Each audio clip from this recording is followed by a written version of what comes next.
오늘 설교를 준비하면서 제가 요즘 읽고 있는 책 중에 세계관적 성경 읽기라는 책이 있는데 그 책의 내용의 일부를 좀 소개하고 시작하면 좋겠다라는 마음이 들었습니다.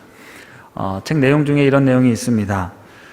우리가 어떤 자리에서 성경을 읽느냐가 우리의 성경 이해와 세계관의 차이를 가져온다는 사실을 명확히 인식하고 인정해야 된다라는 구절이 나옵니다.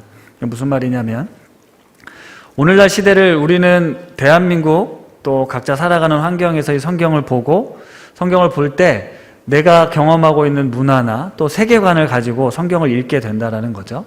우리가 생각해 보면 2000년 전 초대교회의 이 성경 말씀을 보았을 때, 그리고 중세시대, 그러니까 기독교가 전 세계를 뭔가 이렇게 주관하고 있을 때 보던 세계, 그리고 우리나라가 100여 년 전에 이 땅에 복음이 들어왔을 때 일제강점기를 지나며 또 전쟁시대를 지나며 그 사람들이 당시 사회와 세계 속에서 경험했던 세계관을 가지고 성경을 볼 때마다 차이가 있을 수 있다는 걸 인정해야 된다는 겁니다. 그 얘기는 무슨 얘기냐면 우리가 동시대를 살아가고 있고 동일한 나라, 동일한 문화를 살고 있지만 각자가 살아오면서 축적된 그 관 있잖아요. 세상을 보는 관점에 따라서 성경 읽기가, 성경을 해석하는 부분이 달라질 수 있다는 겁니다. 그래서 우리가 이제 성경에 기초한 세계관, 이걸 기독교적 세계관이라고 이야기를 하는데요. 이 기독교적 세계관이 시대와 장소를 불문하고 절대적으로 생각하는 경우들이 있습니다. 그래서 내가 지금 기독교적인 세계관을 가지고 있다고 생각하면 자신의 어떤 생각과 판단이 절대적이다 라고 생각하고 다른 사람들을 쉽게 이제 비난하고 자기 걸 주장하게 된다라는 거죠. 근데 그것들이 시간이 갈수록 더 공고해지고 억압적인 이데올로기가 될 수 있다라는 거 됐다라고 이 책은 지적을 하고 있어요. 그러면서 나 중심적인 관점으로 이 성경을 보던 것을 우리가 탈피해서 십자가의 관점으로, 복음의 관점으로, 하나님 나라의 관점으로 이 성경을 읽고 또 바라보아야 한다라고 이야기를 하고 있습니다. 그래야만 어떤 내가 가지고 있었던 경험이나 지식을 뛰어넘고 또 우리의 합리성이나 이성을 뛰어넘는 이 하나님을 조금이나마 더 이해할 수 있다는 거죠. 오늘 창세기 38장 말씀을 우리가 같이 중간 부분을 읽었는데 여러분은 어떠셨는지 모르겠지만 저의 어떤 윤리적인 사고로는 도저히 납득이 되지 않는 이야기가 오늘 기록되어 있습니다. 이스라엘 백성뿐만 아니라 많은 크리스찬들이 존경하고 좋아하는 다윗 왕의 조상이었습니다. 그리고 우리가 믿는 예수님의 조상 중에 유다라는 분이 오늘 어떤 삶의 모습, 그 삶의 일부분이긴 하지만 너무나도 창피하고 또 부끄러운 이야기를 이렇게 성경에 대놓고 기록해 두었을까?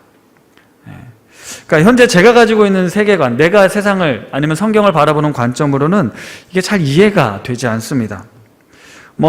여러 해석학자들이 이런저런 이유와 또 주석을 달아서 이랬을 거다라고 이야기를 하지만 내가 만약에 당시에 유다였다면 나는 이렇게 행동했을까? 아니면 내가 다말이었다면 좀 섭섭한 마음이 있어도 어떻게 이렇게 시아버지와 관계를 맺을 생각을 했을까? 이건 도저히 이해가 되지 않는다는 거죠.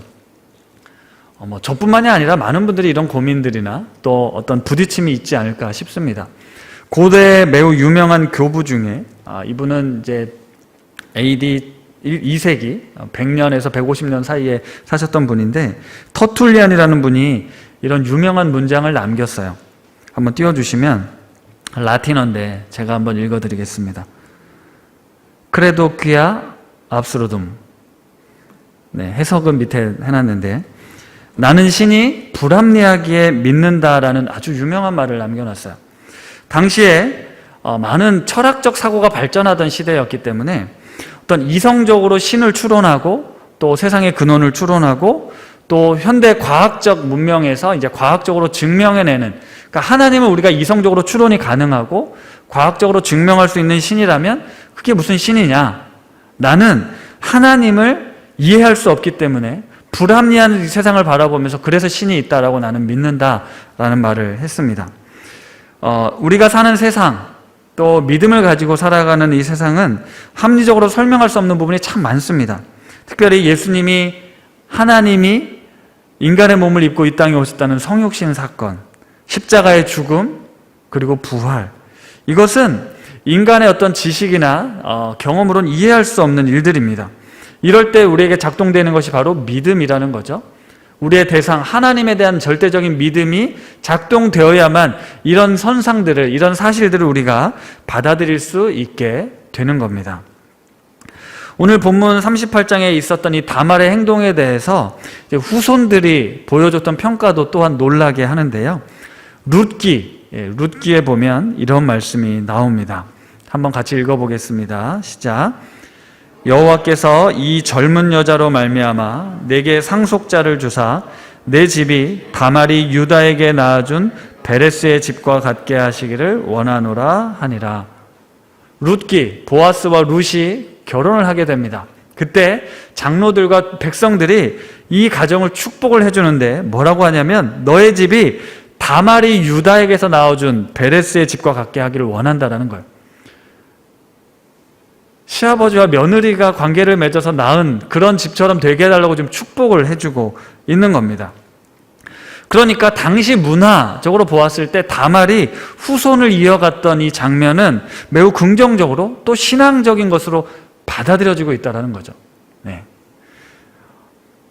제 생각에는 목적이 아무리 좋아도 어떤 수단과 어떤 방법, 그 과정들이 올바르지 않다면 잘못됐다. 그건 아무리 목적이 좋아도 잘못된 거다라고 생각을 하는데 지금 이 사건 역시 어떻게 보면 참 받아들이기 어렵지만 하나님의 어떤 구속사적인 관점에서 이 말씀을 볼 때 우리는 그렇구나라고 이해할 수밖에 없다라는 거죠. 내 세계관으로 잘 이해가 안 되고 납득이 안 될 뿐이지 당신은 그것들이 자연스럽고 오히려 칭찬받을 만한 누군가에게 축복해 줄 말로 쓰일 만큼 또는 우리가 이해할 수 없는 어떤 세계관이 있었다라는 겁니다. 그리고 또 하나 요셉의 이야기가 지금 37장부터 시작이 되는데 37장, 39장, 40장부터 쭉 요셉 이야기가 시작이 되는데 왜 38장에 생뚱맞게 유다라는 사람의 이야기가 그것도 좋은 이야기도 아니고 나쁘고 좀 수치스러운 이야기가 왜 이곳에 기록이 되어 있을까? 성경을 기록한 저자는 왜 독자들에게 무슨 메시지를 전달하고 싶어서 이 유다 이야기를 여기서 끼워 놓았을까? 말씀을 준비하면서 참 많이 생각을 해봤습니다. 본격적으로 유다 일을 한번 좀 살펴보면 37장에 보면 요셉이 이제 노예로 팔려가잖아요. 원래 그 전에 형들은 요셉을 죽이려고 했습니다.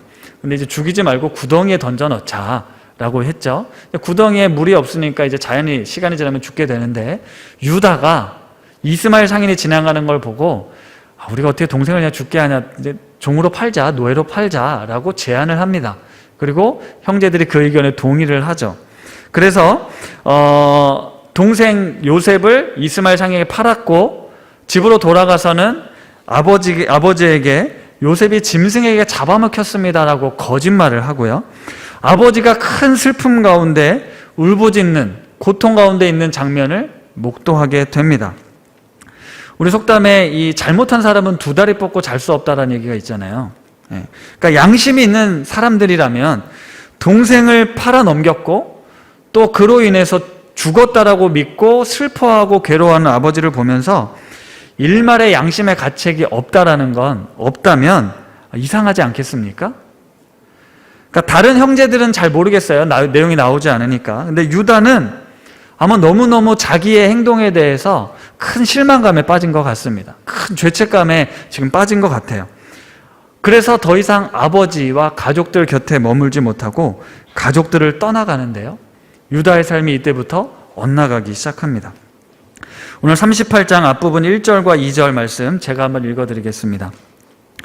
그 후에 유다가 자기 형제들로부터 떠나 내려가서 아둘람 사람 히라와 가까이 하니라. 유다가 거기서 가나안 사람 수아라 하는 자의 딸을 보고 그를 데리고 동침하니. 1절 말씀에 보면 가족이 아니고 형제들로부터 떠났다라고 되어 있는데, 그러니까 이 형제들에 대한 어떤 그 모습, 동생을 팔아 넘기고 아버지가 슬퍼하는데도 아무런 죄책감이나 어떤 그런 거 없이 지내는 형들을 보면서 아마 매우 실망했던 것 같아요. 그래서 내가 그들과 다를 바 없다라는 그 죄책감에 유다는 떠납니다.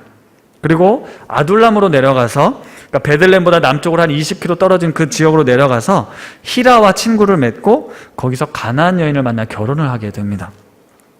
매우 평범하게 기록된 이 말씀 속에 지금 유다는 하나님으로부터, 하나님을 믿는 공동체로부터 점차 멀어지고 있음을 보여주는 말씀입니다.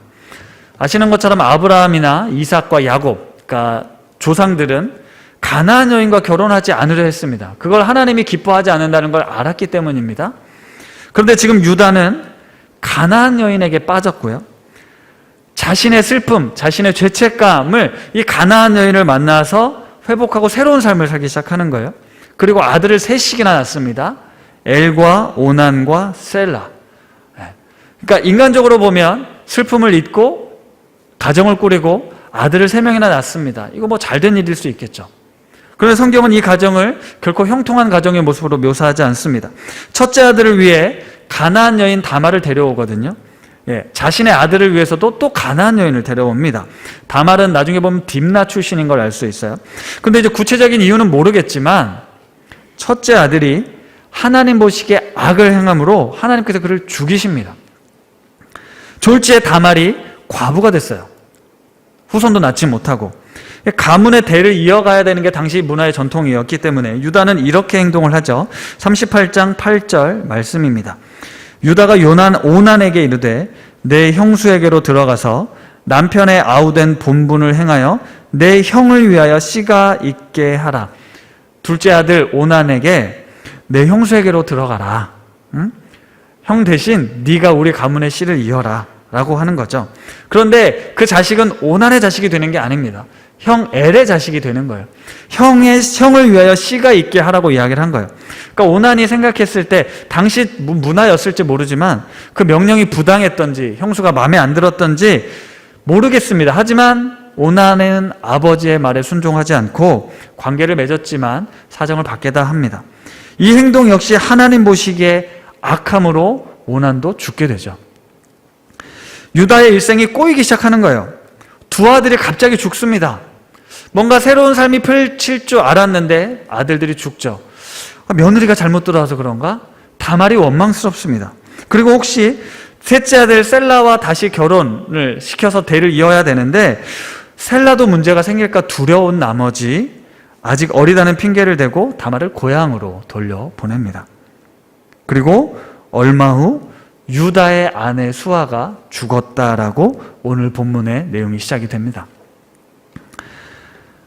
두 아들이 죽고 아내가 죽었습니다. 유다의 인생이 참으로 비참한 길을 걸어가고 있는 거예요. 시간이 지나고 아내의 죽음을 슬퍼하는 기간이 지난 이후에 유다는 친구 히라와 함께 딥나로 올라가는데요. 양털 깎는 자에게 이르렀다는 표현이 나옵니다. 유다가 양털을 깎으러 딥나에 올라왔다는 표현, 이 표현이 가지고 있는 의미는 무엇이냐면 당시 양털을 깎는다는 건 당시 그 동네에 잔치가 벌어지는 것과 같습니다. 축제가 벌어지는 거거든요. 슬픔을 당한 유다를 위로하기 위해서 히라와 함께 그 축제를 즐기러 가고 있는 거예요. 그런데 딥나는 어느 곳이냐면 다말의 고향입니다. 지금 다말이 딥나에 거하고 있거든요. 그런데 이 유다의 머릿속엔 지금 다말이란 존재가 없는 거예요. 자신만이 중요합니다. 자신의 슬픔을 위로받고자 축제를 즐기러 가고 있는 거예요. 그런데 다말은 잊지 않고 있습니다. 시아버지 유다가 딥나로 온다는 소식을 듣고 성문 곁에서 너울로 자신을 가리고 몸을 휩싸고 앉아 있습니다. 당시 이런 복장은 창녀들의 복장이었습니다. 그리고 유다는 이 여인을 보고 창녀로 여겨서 그녀와 관계를 맺죠. 그리고 유다는 다말에게 염소 새끼를 주겠다고 약속을 합니다. 다말이 유다에게 담보물을 요청하는데 유다의 허리에 차고 있는 도장과 끈 그리고 그 지팡이를 요구합니다. 유다가 주어진 담보물은 유다라는 신분을 확실히 알 수 있는 담보물들이었어요. 도장과 지팡이가 그렇습니다. 그러니까 이 일로 다말이 다시 임신을 하게 됩니다. 그리고 유다는 집에 돌아와서 자신의 담보물을 찾기 위해 염소 새끼를 딥나로 친구를 통해서 전달을 했는데 딥나에는 창녀가 없다는 이야기를 듣고 담보물을 찾지 못하고 돌아오게 되죠. 이때 유다가 이렇게 이야기를 합니다. 그로 그것을 가지게 두라. 우리가 부끄러움을 당할까 하노라. 그러니까 유다는 자신의 행동이 부끄러웠다라는 걸 알고 있었어요. 그러니까 우리는 이 장면을, 그러니까 이제 성경 외적인 자리에서 3자 입장에서 이 내용을 보니까 이게 거룩한 성경의 이야기가 아니라 요즘 세상에 그 막장 TV 드라마를 보는 것 같은 내용이잖아요. 그리고 이 장면을 좀 더 자세히 들여다보면 창녀라고 표현되어 있던 이 단어가 우리가 알고 있었던 그런 뭐 생계를 위해서 어쩔 수 없이 몸을 파는 그런 창녀가 아니고요. 당시 가나안 신전을 섬기던 신전 창기들이 있었습니다. 창녀들이 있었거든요. 그러니까 어떤 종교적인 행위를 위해 음란한 행위들, 성적 행위를 하던 창녀로 인식을 하고 있습니다. 그러니까 전체적으로 종합해보면 유다가 자신의 인생이 잘 풀리지 않는데 영적으로도 하나님으로부터 점점 멀어져서 타락한 이방인의 종교와 거기에 심취되어 있었다라고 볼 수 있다는 거죠. 그러니까 이 유다는 영적으로나 육적으로 점차 깊은 타락의 구덩이로 빠져들고 있는 겁니다. 그랬던 유다에게 며느리 다말에 대한 나쁜 소식이 들려오죠. 며느리가 행음했고 그로 말미암아 임신했다는 소식이 들려옵니다. 그때 유다가 어떻게 합니까? 이 기가 막힌 소식을 듣고 노하여 다말을 끌어내서 불사를 하고 이야기를 합니다. 자신의 며느리 다말을 불사를 하고 이야기를 하는 거예요. 그런데 생각해 보십시오. 자기의 잘못은 지금 안중에도 없어요. 며느리 다말과 약속을 지키지도 않고 있었고, 그러니까 부모로서 그 책임을 다하지도 않았습니다. 그리고 아내의 죽음 이후에 자신의 행동에 대해서 부끄러워하는 그런 모습은 있었지만 남들 앞에서는 전혀 티를 내지 않는 거예요. 자신의 성적인 타락, 방종, 그 며느리의 모습에 대해선 그 이유나 사정을 전혀 들어보지 않고 당장 불살라 죽이라고 합니다. 이때 이제 반전이 일어나죠. 며느리 다말이 이 물건의 임자, 도장과 끈과 지팡이를 보여주면서 이 물건의 임자로 말미암아 내가 임신했다라고 이야기를 합니다. 유다가 깜짝 놀랐죠. 자신의 물건이었으니까요. 제가 워낙 말주변에 없어 재미없게 이런 이야기를 지금 막 설명해 드려서 그렇지 이게 되게 흥미진진하고 재미난 이야기거든요. 막장 드라마 같은 이야기니까. 근데 이제 이 물건을 보고 유다가 충격을 받습니다. 그리고 자기 잘못을 인정해요. 그러니까 제가 이 유다, 오늘 본문에서 유다를 유일하게 좀 인정해 줄 수 있는 부분이 바로 이거거든요. 아, 자기의 잘못을 그래도 인정할 수 있구나. 요즘 시대를 한번 생각해 볼게요. 유다와 다말의 관계를 놓고 생각해 보겠습니다. 당시 여인은 어떤 사람의 취급을 잘 받지 않던, 존재가 별로 없었던 사람들이잖아요. 유다는 그래도 남자고 어떤 가문에 유력한 사람이었습니다. 요즘 시대를 보면 자신들의 어떤 수치와 부끄러움이 있는 사람들이 이런 일이 생기면 어떻게 합니까? 자신의 힘과 권력을 동원해서 수단과 방법을 가리지 않고 나는 지키고 다말을 누명을 씌워서 분명히 사장시킬 것입니다.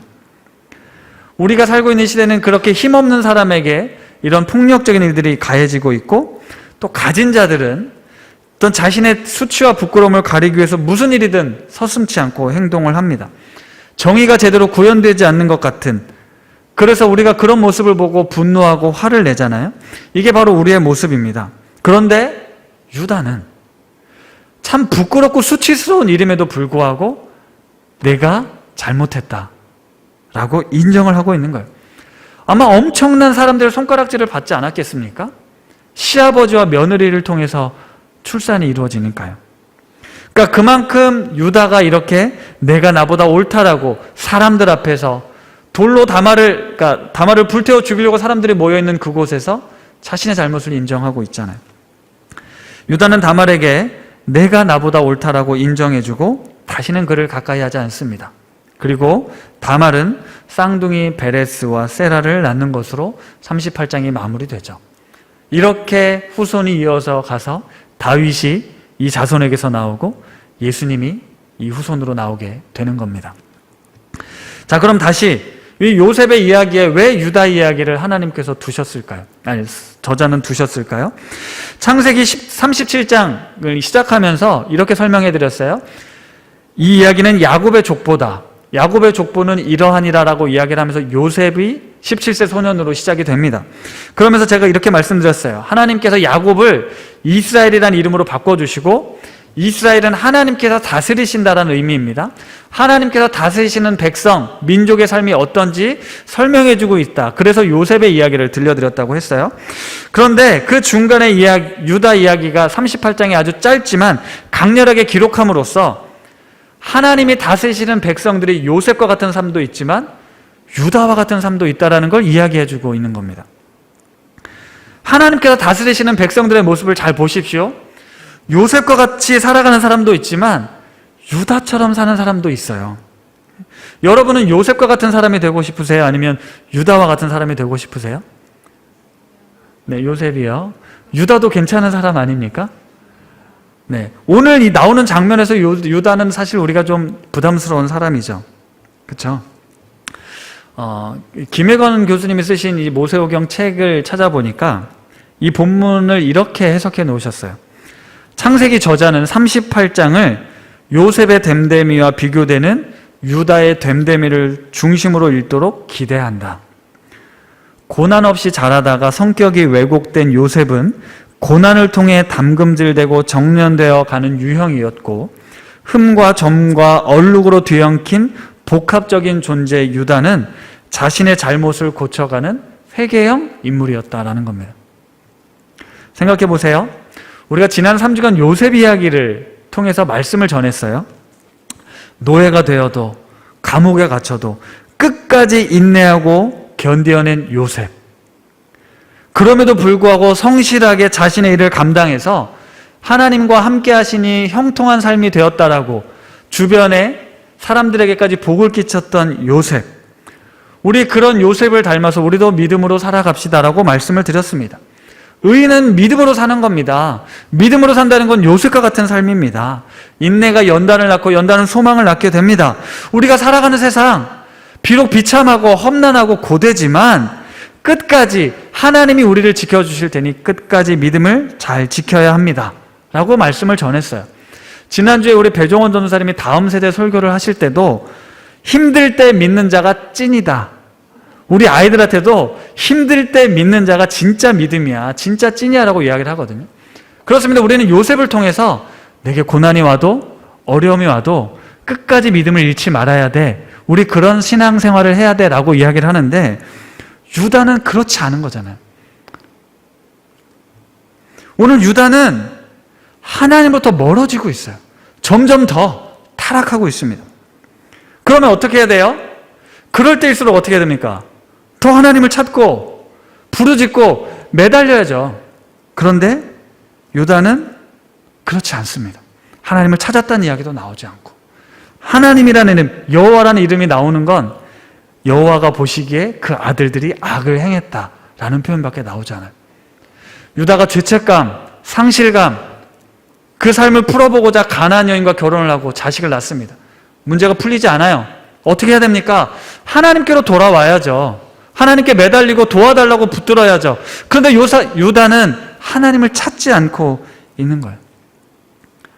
우리가 지금 코로나를 2년째 보내고 있어요. 그렇죠? 더 열심히 하나님을 찾는 사람도 있지만 점점 더 하나님부터 멀어져서 저 깊은 구덩이에 정말 신앙의 바닥을 뚫고 내려가는 것 같은 느낌을 가진 사람들도 있을 수 있다는 겁니다. 요셉과 유다가 이렇게 다른 모습을 보여주고 있는데, 분명히 같은 시간을 살아가고 있는데, 그렇잖아요? 다른 환경을 살아가고 있는데 하나님이 선택한 자녀의 삶의 모습이 다른 거예요.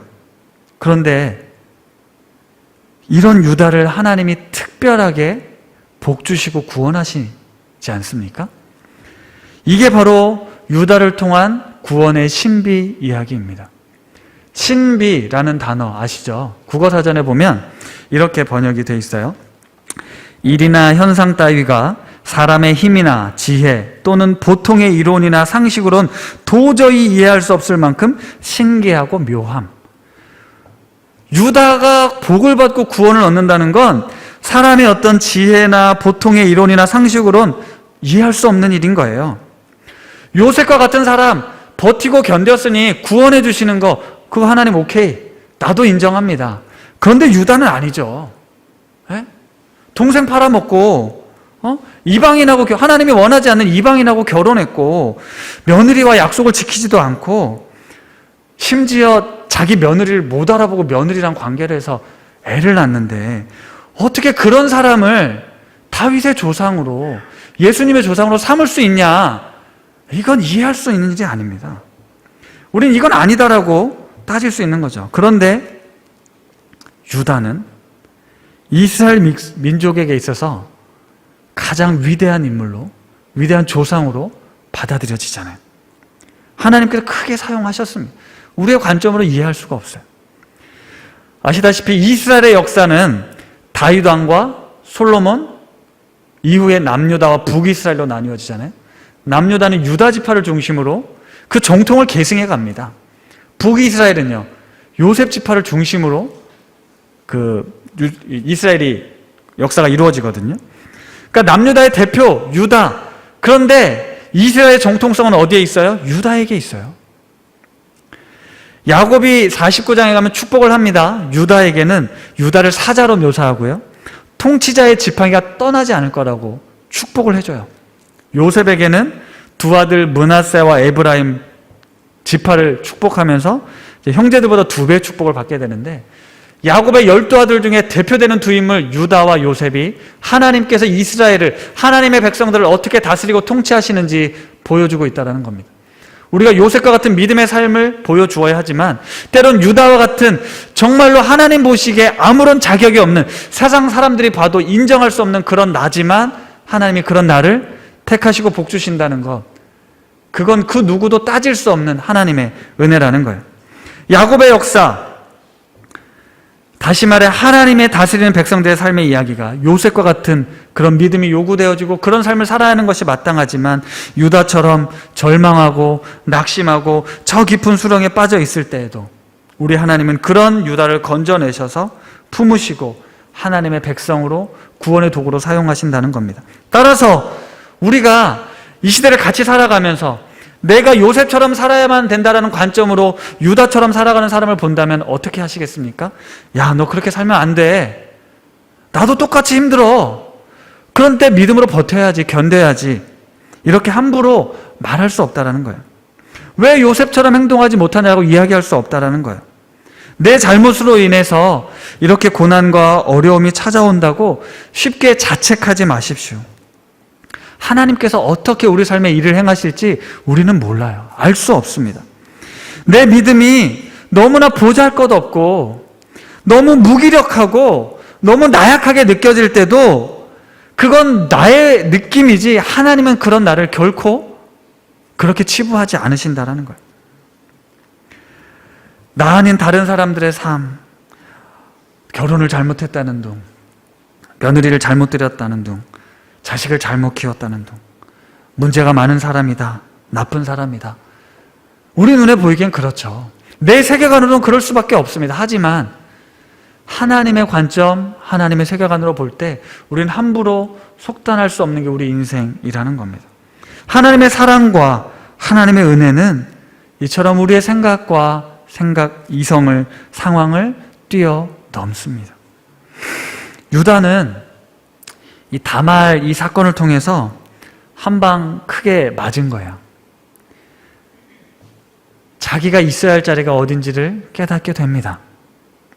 그리고 성경에 나와 있지는 않지만 다시 가족에게로 돌아가죠. 나중에 요셉 이야기가 계속 펼쳐지는데, 요셉 이제 식량을 구하러 이집트에 갔을 때 뒤에 보면 이제 베냐민을 이제 볼모로 잡고 너희들은 가라 그럴 때 유다가 베냐민을 안 데려가면 우리 아버지는 죽습니다. 베냐민 대신 제가 감옥에 가겠습니다. 내 동생은 풀어주십시오. 라고 달라진 모습을 보여줘요. 이런 유다의 그런 내가 대신 감옥에 가겠다라는 이야기를 듣고 요셉이 더 이상 이 마음을 참지, 감정을 추스리지 못하고 형들 앞에서 울면서 자신의 존재를 밝힙니다. 자신의 존재를 밝혀요. 이후에 기록되어 있지는 않지만 유다는 이 사건을 통해서 하나님의 은혜, 하나님의 사랑, 자신의 죄악, 자신의 연약함, 그것을 회개하고 돌이켰을 겁니다. 유다의 삶이 그 이후로 바뀌게 된 것이죠. 우리가 잘 아는 사도 바울, 예수 그리스도를 핍박하고 열심히 했던 사도 바울을 하나님께서 바꾸십니다. 그리고 위대한 사도로 세우셨죠. 사도 바울이 이렇게 고백을 합니다. 고린도전서 15장 10절 말씀인데요. 같이 읽겠습니다. 시작.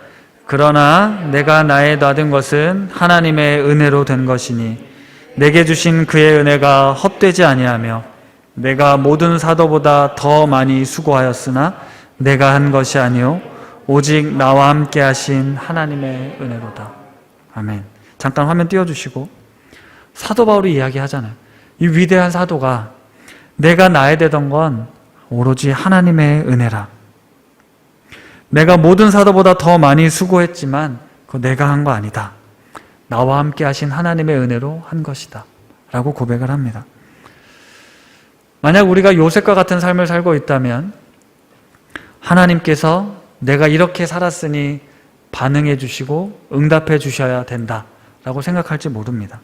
그런데 내가 유다처럼 하나님을 찾지도 부르지도 못한 상황 가운데 있어도 하나님은 우리를 잊지 않으신다는 사실 또한 우리는 기억해야 됩니다. 내가 요셉과 같은 삶을 혹시 살고 있을 때 유다의 삶을 비난하거나 비판하지 마십시오. 반대로 내가 유다처럼 있을 때 왜 내가 요셉처럼 살지 못하지? 부러워하지 마십시오. 다른 사람을 부러워할 것이 아니라 내가 하나님을, 나의 하나님을 내 삶과 내 절망과 내 고통의 자리에서 내가 하나님을, 나의 연약함과 부끄러움에도 불구하고 그 하나님을 바라보셔야 됩니다.